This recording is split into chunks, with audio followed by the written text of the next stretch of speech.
Welcome back to Third Phase Moon. We've got a special guest today. Michael Salla is with us, and we're going to break it down in regards to what's going on with the Space Force. What did the general out of Israel, Ashid, said in regards to what the president knows about the secret technology? Is he going to release it?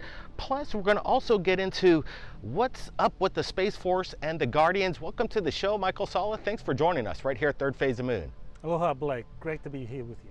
All right, well, you know what, let's just get it started. I know just yesterday or a couple days ago, they announced that they're going to be naming the people part of the Space Force, the crew members, the Guardians. What do you think that's all about? Right, well, that was one of the things that they had to deliberate about over the last year. What were they going to call them? You know, you call US Marine Corps Marines, then you've got seamen, you've got airmen. So they decided to choose Guardians, which is really quite cool when you think about it, because people think of Guardians of the Galaxy, and that's kind of like a nice pop culture image for this new Space Force to have, that people regard them as this kind of like Guardians of the Galaxy, and I think it's a cool choice of name. Absolutely. It's interesting too, the fact that there was this famous VHS tape that came out in the 80s with a thumbprint on it in regards to a flying saucer that landed in the field, and it was known as the Guardian. Do you think this has any similarity? Is it maybe connected to the Guardian tape versus Guardians of the Galaxy?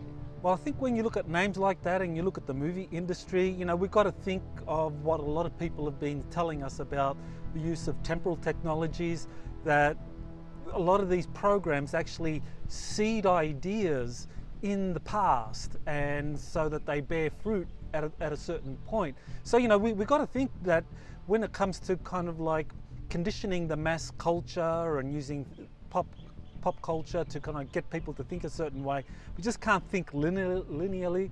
We can also think that, you know, these programs can send people back in time to influence ideas. So they could have gone back in time, introduced this idea of the Guardians, and now they choose the Guardian Force.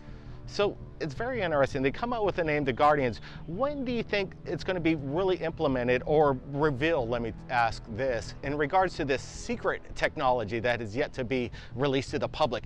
We know we're seeing things next to the ISS, these UFOs that are appearing more and more.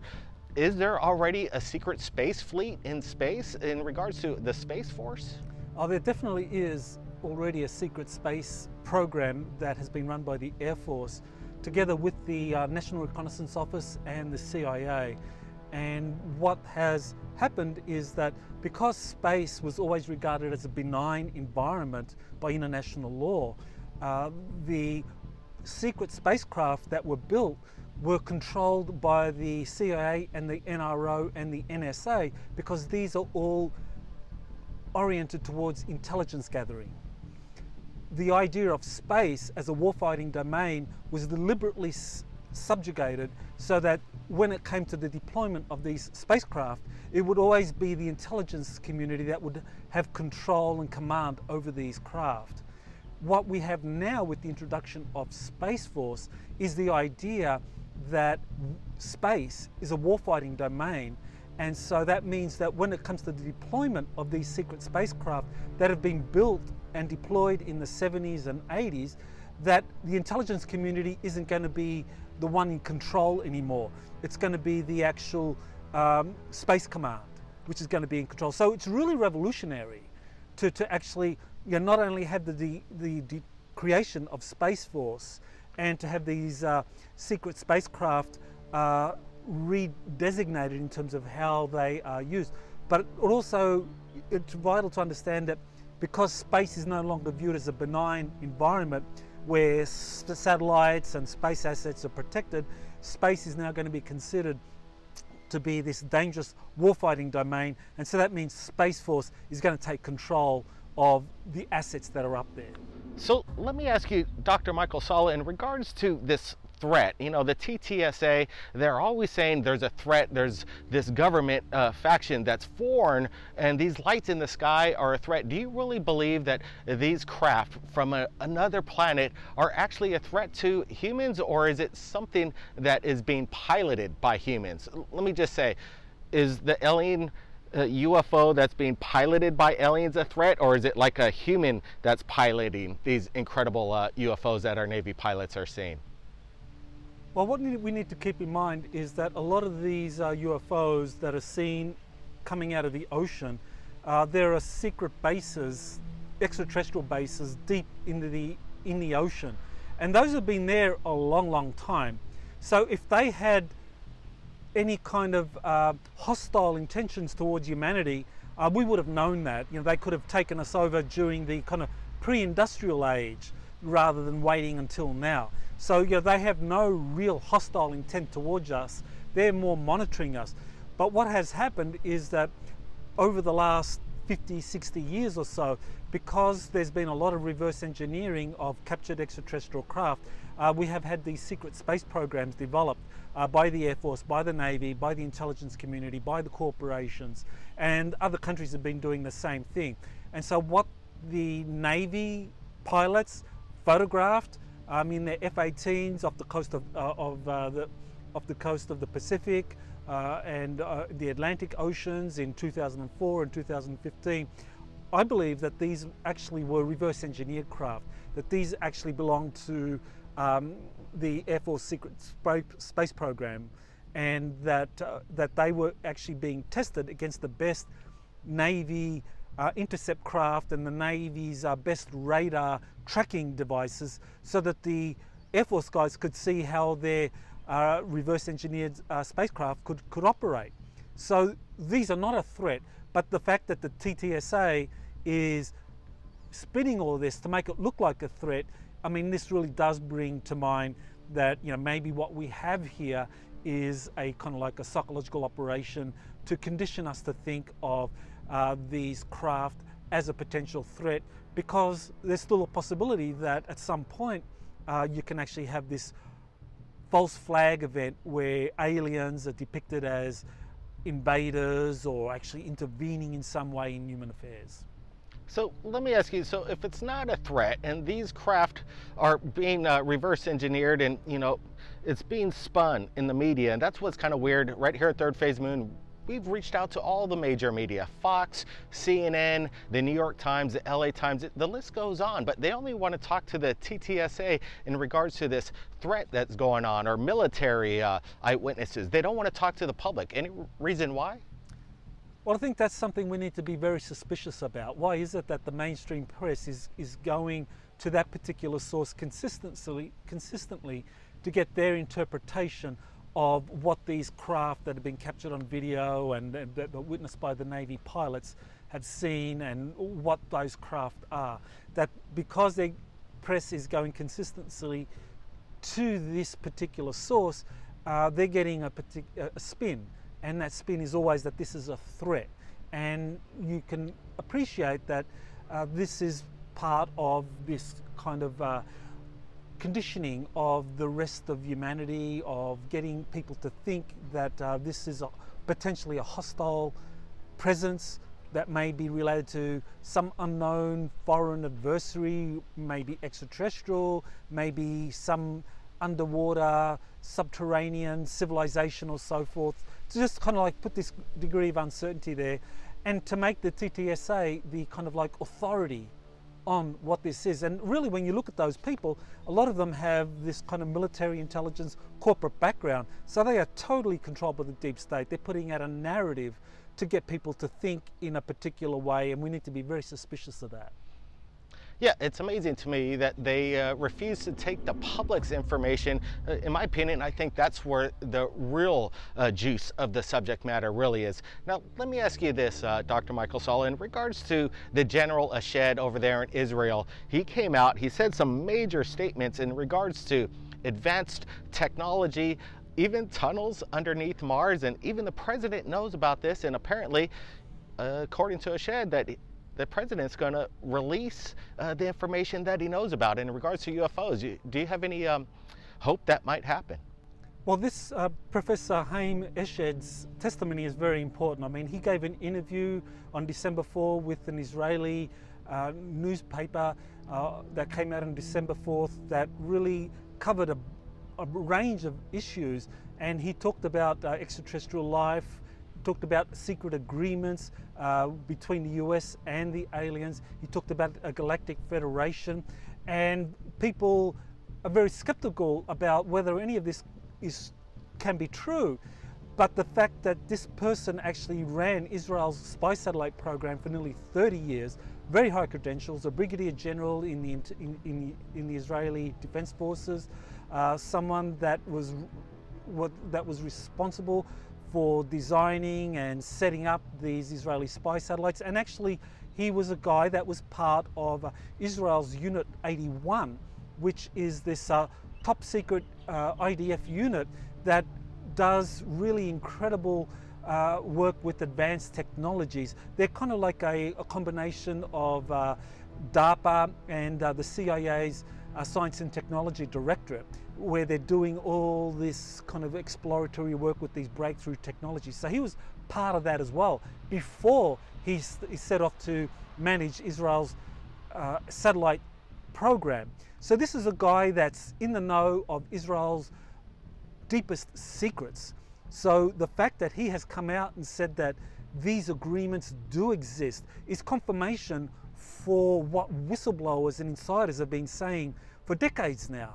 And now we're getting it from this really high-ranking Israeli senior scientist. So it's making it much, much harder now for the mainstream public and academia and others to dismiss all of this as a fiction.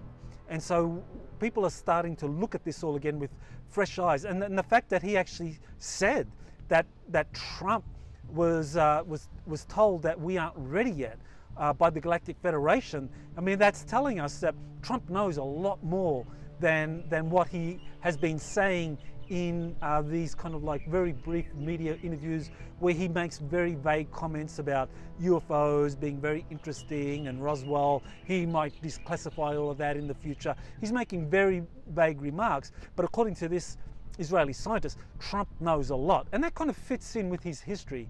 I mean, his uncle, Professor John Trump, was the guy that was reviewing Nikola Tesla's papers on behalf of the FBI to look at any possible national security threat by the release of those papers into the mainstream. And so that means that his family has always been in the know or in the loop on some of these really incredible breakthrough technologies. And so I'm not surprised at all that this Israeli professor is saying that Trump knows about aliens and was actually told that humanity isn't ready yet. And I think that's actually going to give us some insight into what may happen. So do you think the general from Israel will inspire other people within the government of our own background into this technology and inspire other people to come forward? I think what this professor has done is he's broken the ice. I mean, he's made it clear that it's okay to come out and talk about these things. I mean, you can look at what he said in the interview quite closely in terms of he was very careful not to reveal any classified information. He spoke in kind of very general terms.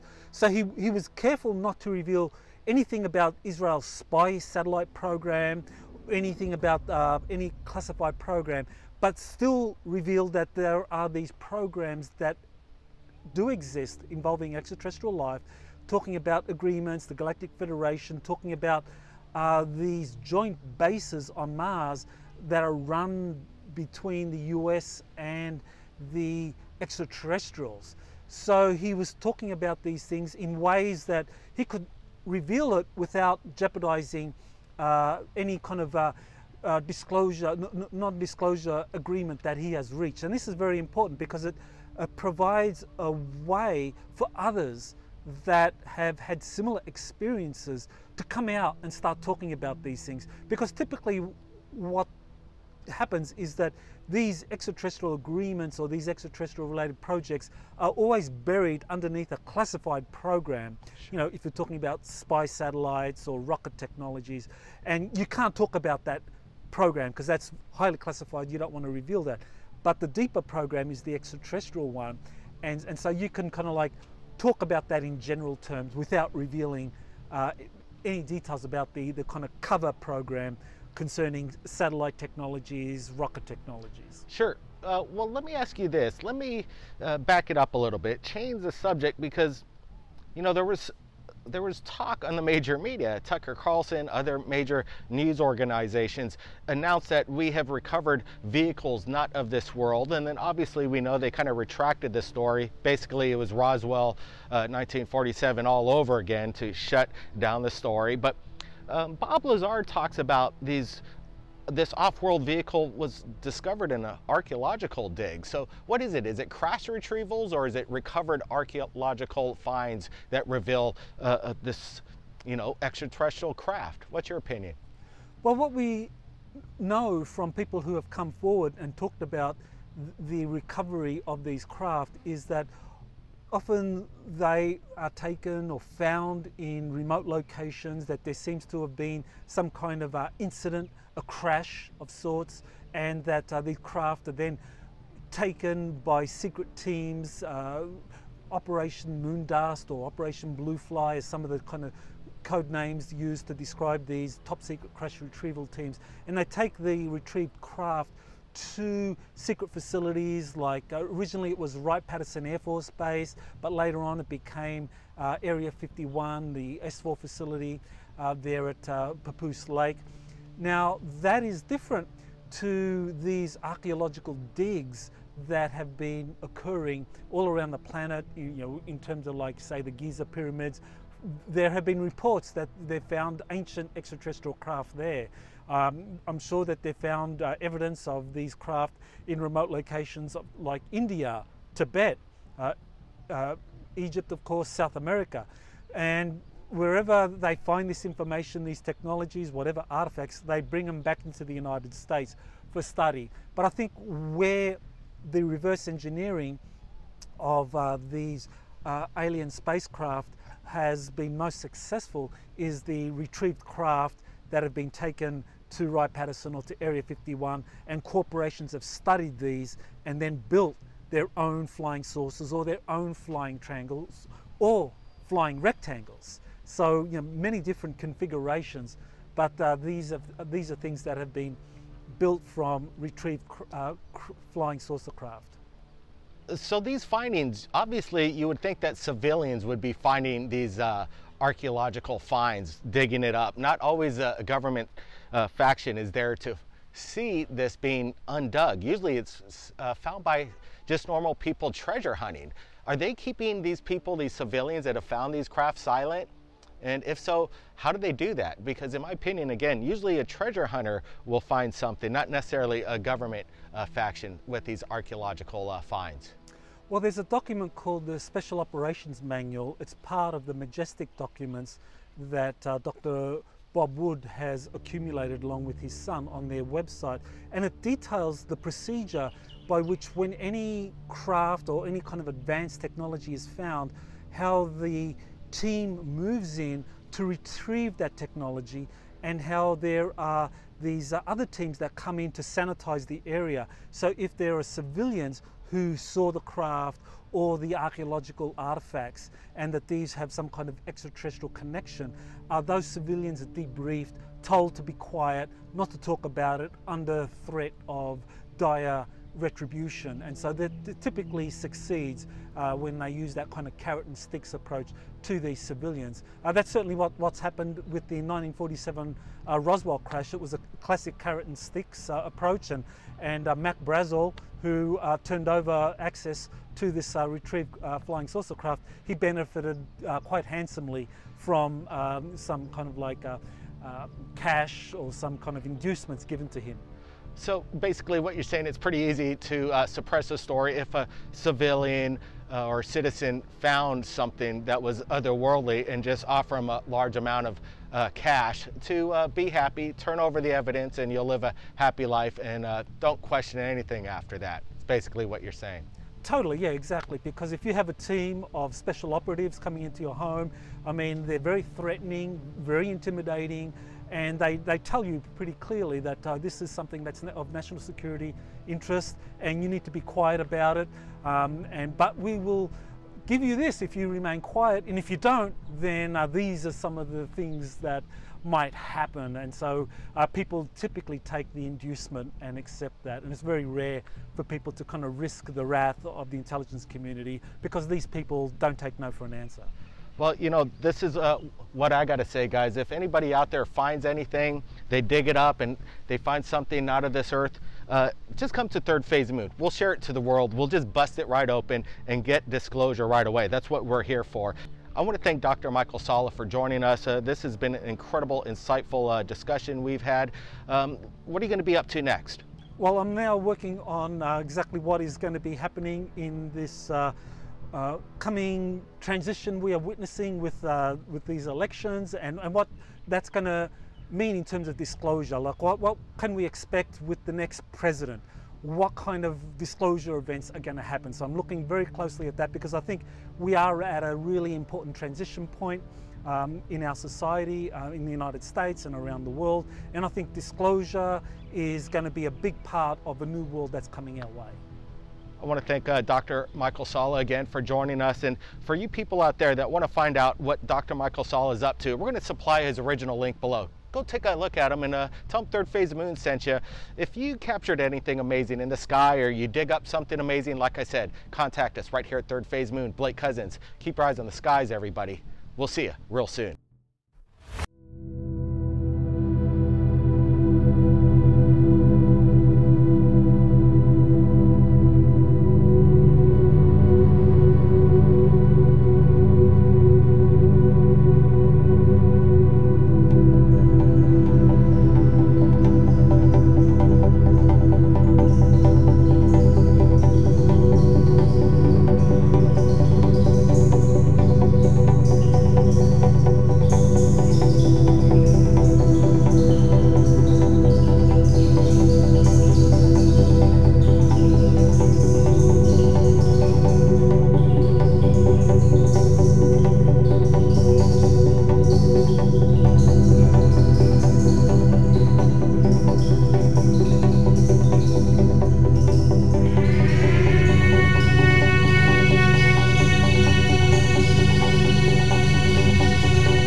So expound on that a little bit. There have been over the years a number of reports of unidentified underwater vehicles moving in ways that don't make any sense at all. Tell us what you know about that.